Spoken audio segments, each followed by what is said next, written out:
Tanotu Nashiva. Tonakit. Tanas Nashi. Atuna Bifuan. Nibil Womata. My name is Alaina Buffalo Spirit. I come from the Northern Cheyenne Nation, the SoTaa branch.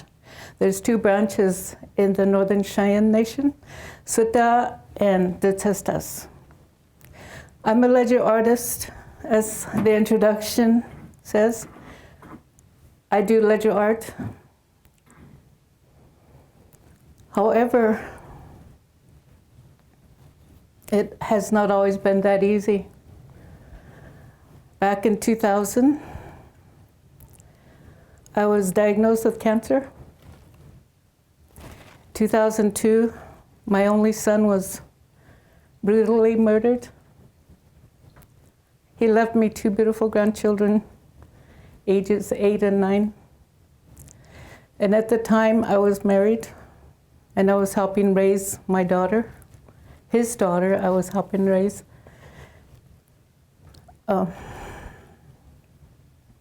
As with communities, some of us are ravaged with drug abuse, alcoholism, abuses of every sort. I chose to leave my security of a home, marriage. I chose to raise my grandchildren because I felt that in the 8 and 9 years of their life, they had already experienced so much pain, hurt, and I was not about to let them continue in that kind of environment. So I chose to move to Colstrip, which provided a very nice, strong academic curriculum. I wanted my grandkids to be well equipped. It was my second chance at being a better parent. With my son, I didn't know how to be a very good parent. This was my second chance, and I was so happy to do this. So I had to leave my daughter behind, my home. We moved into an apartment in Colstrip. And when we walked into this apartment, my grandkids said, "This is the apartment our dad had picked. We were going to move here because he had never lived in an apartment. He wanted us to go to school here." So that was so strange. We moved into the apartment my son had picked. When I was told that morning, the police came to our home, that he had been shot, it was like a ton of bricks hit me. No one knows until they've lost a child how that feels. A ton of bricks, if you can imagine, hitting you.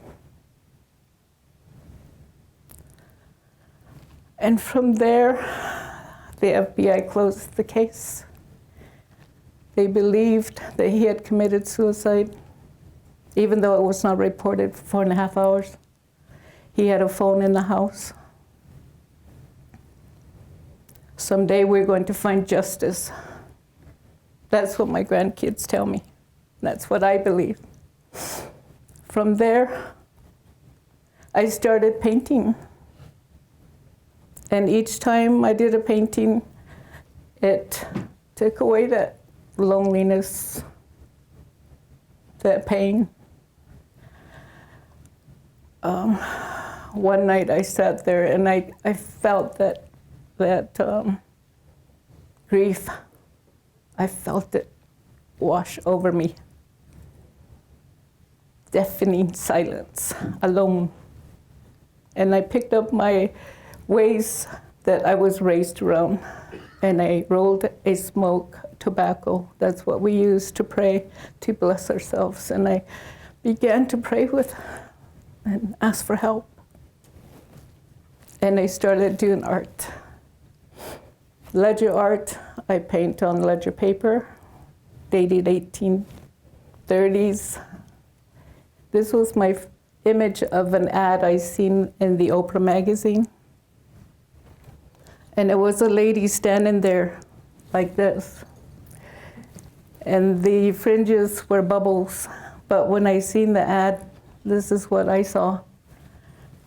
I said, I want to do an image of a native lady, sophisticated, sensual, and beautiful.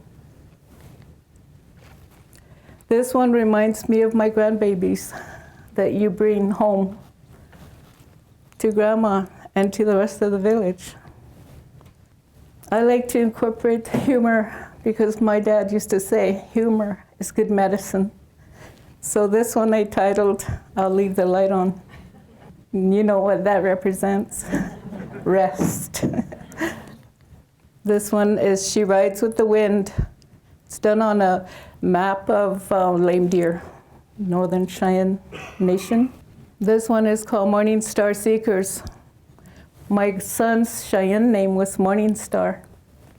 And we celebrate the ceremony, the Native American church ceremony. And in the morning I have seen women stand and look at the morning star and pray, because that is the most sacred time of the night or morning, is when you should be praying. Like if you wake up at 3 or 4 in the morning and you can't sleep, that's a very sacred time to pray. Sometimes I forget and I'm tossing and turning and saying, why can't I sleep? Instead of, I should be praying. This one is called Full Moon Rising, to represent the women. This one is called Playing the Seed Game. The little lady with the white and blue blanket. My grandma used to wear blankets like that, so this was a little white and blue flannel blanket she used to wear all the time. And the one in the middle is determined to win. You can tell she's going, I'm going to beat you girls. Just wait and see. This was my first rendition of ledger art. I titled it Cheyenne Elegance because women not only bring elegance to themselves, we bring elegance to our food, to our children, to our homes. That's why I called it Cheyenne Elegance. This one's called Going North Woman, because back in the day, can you imagine when my people were given little parasols? Can you imagine, like, instant shade? Wow. Cheyenne sisters. I have some Cheyenne sisters. One is here with me. I just appreciate her. This one is called Day Woman. It's my grandma's Cheyenne name. She used to carry my brothers like this, and I would walk with her along the river, and they would look down at me like, we get a ride and you got to walk. This is one of my favorite, Cheyenne Intimacy. I portray images of women and children, and I honor women that made a difference in my life, like my mom, my grandma, and my auntie. They were really gentle. Unconditional love is what they say now, but these women, they knew how to show it. This one is titled My Love for You. It's based on a beautiful song. This one's called Good Road Woman, and this is my niece, Lorie Kaline's in Cheyenne name. She's going to college right now, MSU, and doing very well. So I wanted to honor her. Ride for Mother Earth was commissioned by Winona LaDuke. Some of you know her as the activist, author, and environmentalist. This one is based on the Rosebud Battle where the girl saved her brother. She had such a strong gift. She rode into the battle, picked him up, and the cavalry were shooting at them. And the stories are that she rode into the Battle of the Little Bighorn with her husband, and she may have been instrumental in his demise. We love our children. They're gifts from God, according to my grandma. She said, never hit your children. You will make them crazy. Talk to them. They will listen to you. Then I I was focusing so much on women and children, I forgot about the guys. So I said, oh, wait a minute. Okay, this is to honor the men, my father, my grandfather, my brothers, uncles. Sacred dragonfly. The dragonfly led my ancestors to water. We believe that it's sacred. And a lot of our beadwork, we use the sacred dragonfly design. This one, Whistling Eagle, is the name of my grandson, Cheyenne name.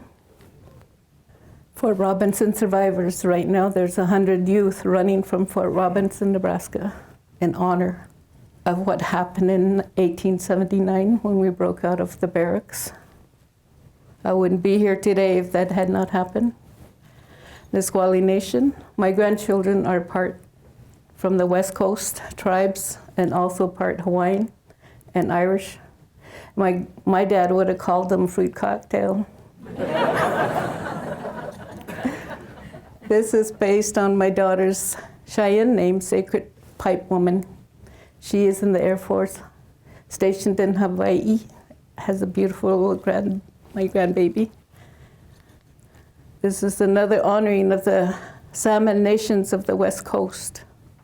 This image, one of my sister-in-laws found this map in a garage sale, and as she was unraveling it, I saw this image, and I knew what I was going to put on this map.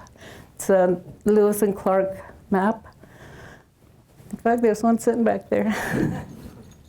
This one, a woman by the name of, her native name is Swan Woman, Jody. Jody Rave used to write a lot for the newspapers. This one is a teepee ceremony honoring women. And since my art, my grandchildren are doing very well. My message today is you don't have to be stuck in grief, hurt, and pain. You can use art to draw yourself out. I have used art as therapy to heal myself. And my message to anyone, not just the youth, is you can use art in any form to heal your hurt and pain. And I'm really proud to say that my grandkids are doing very well. They're 21 and 22 now. And my daughter is 23. Even though we were cut off, she still claims me as her mom. And it's a very wonderful event today to be able to share what I'm passionate about. When they first asked me, I thought, art, art, that's all. No. And then I realized, hey, I'm passionate about what really happened. What really happened. How I came about this art. That's what I'm passionate about. Justice for my son someday, soon. Thank you so much.